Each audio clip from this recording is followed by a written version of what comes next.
In the heart of the bustling city, where neon lights flicker against cracked pavements, there sat a man, alone. His name was Noland, once strong, once proud, but now a beggar, blind, scarred, his right arm gone, his left hand trembling as he reached out for kindness that never came. Silent, for he could no longer speak. His very presence was a shadow to those who hurried past. A group of students strolled along, laughter echoing in the night. They were young, carefree, careless, and among them was Jude, just 18, full of arrogance and privilege. Noland sat near a small corner store. His empty hand shook as he raised it for coins. But instead of compassion, Jude's face twisted in disgust. He shouted at Noland, his voice sharp and cruel. His friends laughed, treating pain as entertainment. Inside the store, the students ate their snacks, mocking him through the transparent glass divider.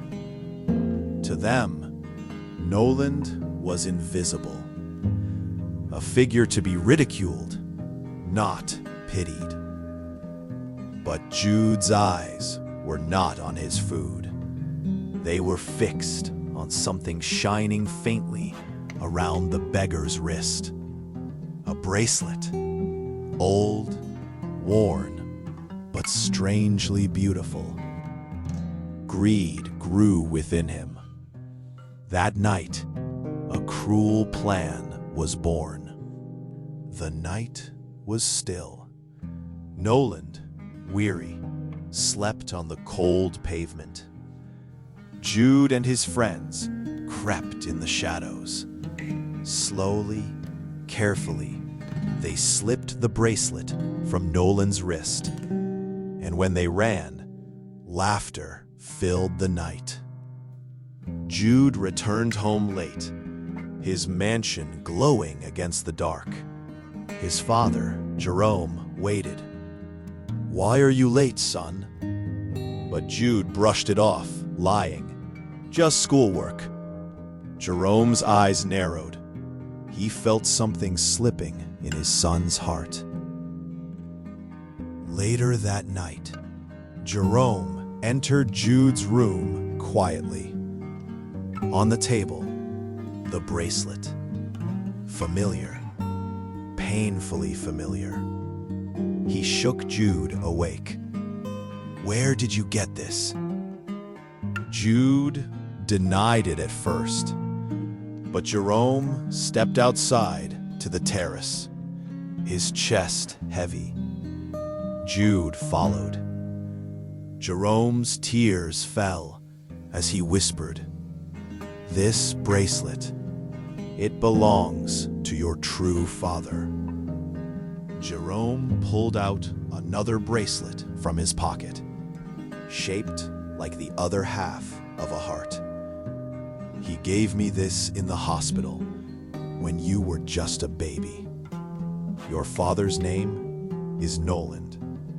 He saved you from a burning house. He lost everything, his sight, his arm, his life as he knew it. But he saved you."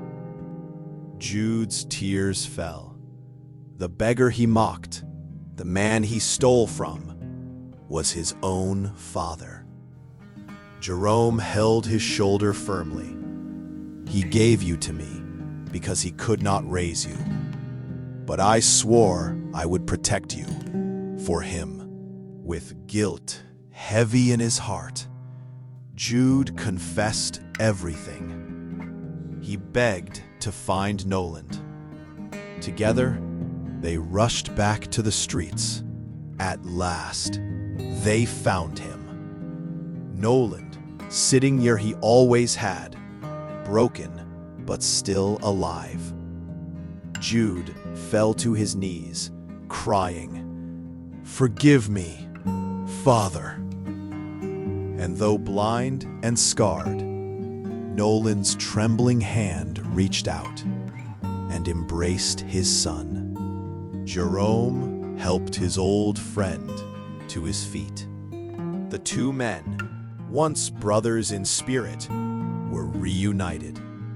Together, they walked slowly home, father, son, and friend, bound not by blood alone, but by sacrifice, forgiveness, and love. Now that the story has ended, let's look at some powerful English words and expressions we can learn from it. The word beggar means a person who asks for help or money on the street. We can use it in a sentence like, "I saw a beggar sitting near the market." It reminds us to be kind to others, no matter their situation. Next, we heard the word bracelet. It's a piece of jewelry worn around the wrist. You might say, "My mother gave me a bracelet as a gift." In our story, the bracelet carried deep emotional meaning. It connected a son to his true father. Another word is forgiveness. It means letting go of anger or hurt when someone has done something wrong. We can say, forgiveness can heal the heart. From the story, Jude learned to forgive himself and seek forgiveness from his father. The word blind means unable to see, but it can also describe someone who cannot recognize what's right and wrong, like when Jude was blind to compassion. The phrase true father teaches us about identity and truth. In daily life, we can say, "He's like a true father to me," meaning someone who shows care and love beyond blood.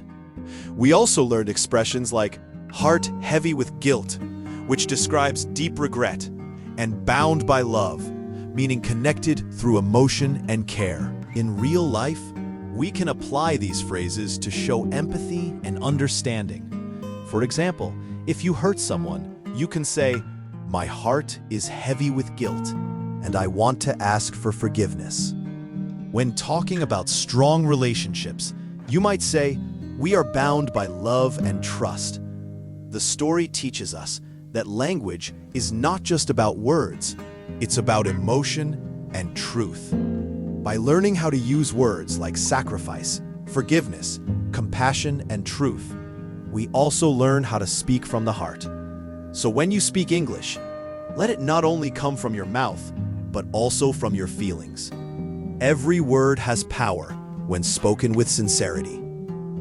This is Audiobox On Air. If this story touched your heart, don't forget to like, share, and subscribe for more stories that inspire.